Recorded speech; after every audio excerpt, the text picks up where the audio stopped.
on the previous figures. He's specialised in lopping latter rounds. As the 3,000 field gets underway, again a very big Kenyan contingent here, and you can be sure there'll be pacemaking for Komen.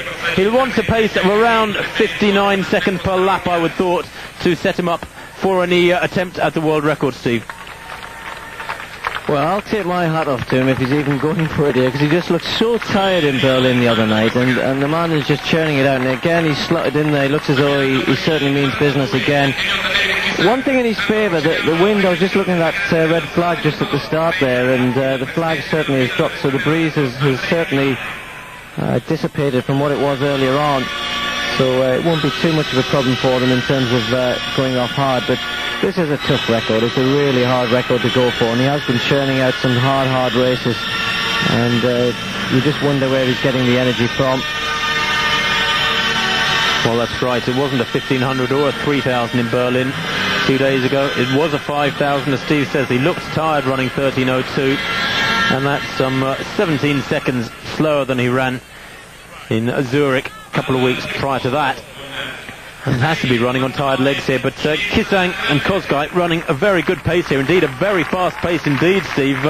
Way below 2-minute pace for 800 metres, as we see Kravets receiving her prize for that victory in the long jump. There was a 57, the clock didn't stop, but look at 57 and a half first lap, which is either silly or Komen has asked them to go through particularly quick. There's Kravets, as he said, confirmation there with that win from the second round jump at 6.99 in the first round effort of Ajunwa, the Olympic gold medalist in the long jump.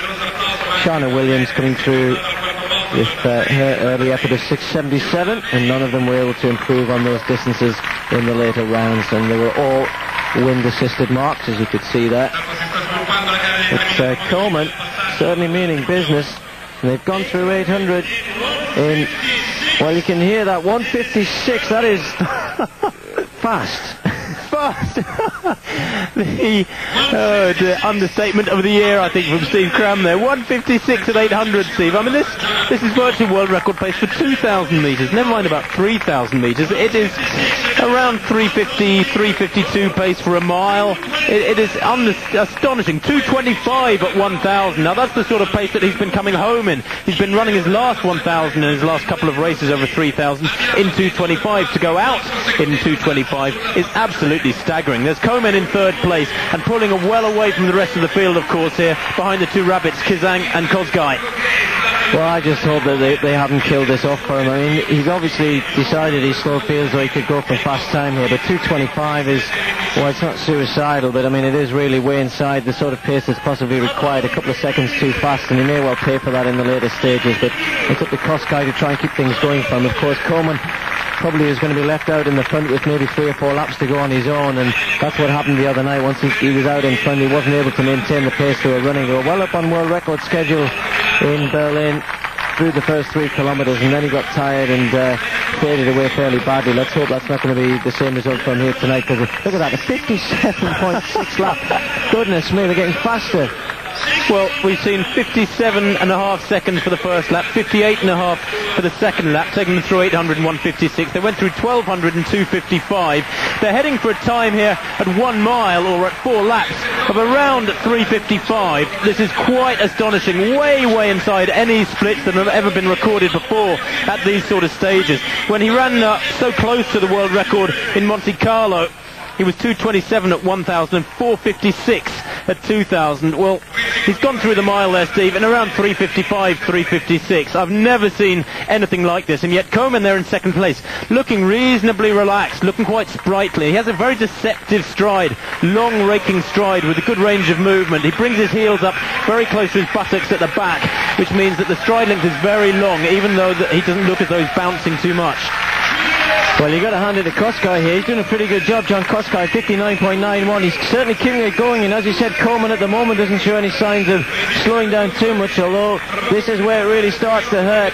That first mile, probably somewhere around about 3:54, 55, as you said, just remarkable running. I mean, a lot of milers would be happy with this, but he's keeping going, as you said, 2,000 metres.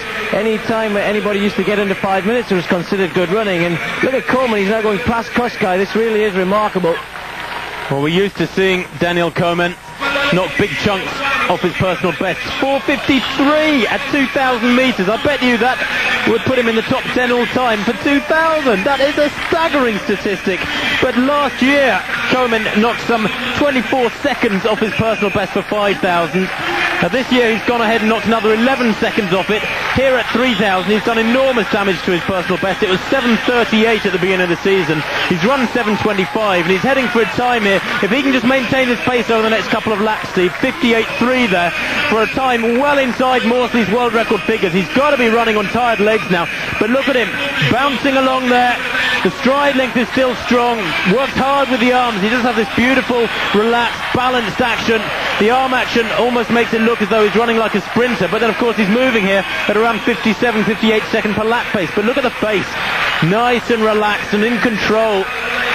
Well, I think we're seeing a remarkable run here. Whatever happens, it's going to be very fast, whether he breaks the world record or not. He really only needed to run 2:4 for the last 800, and he hasn't let the pace drop by the looks of things. So Daniel Komen at the moment looks to be heading on his way to another phenomenal run. 7:25.11, as Tim said. He missed it by 500th of a second this time. He's only got 500 to go. You look at what the clock is at the bell and work out what he'll have to do on the last lap. He certainly doesn't look to be tiring at the moment, as Tim said, still looking relaxed. If anything, he seems to accelerate approaching the bell there, Steve. We all know middle distance runners that you get a huge boost when you go through the bell, knowing you're on the final lap. 59.7 there for that penultimate lap. And heading down round the penultimate bend now is Daniel Komen, surely on the way to a world record. The crowds realise it. There's a relatively small crowd in the stadium in Rieti, guiding him home down the back straight. The world record surely hasn't got long to live now. 7:25, the figures he's aiming at. He goes through with half a lap left at 6:51. He's only got to cover this last 234 to get the world record, and he's moving at around 30-second pace. This is a staggering speed he's running at. Nuruddin Morsley is going to lose the world record here, barring disaster in the last 100 metres, and still he looks untroubled. Into the home straight, Daniel Komen of Kenya, 20 years old. He hasn't got a world record at an Olympic distance yet. He hasn't got one at an IAAF distance. But now he has. Look at the figures. 7:20.67. 59 seconds for that last circuit. And the world record has been broken by 4.5 seconds.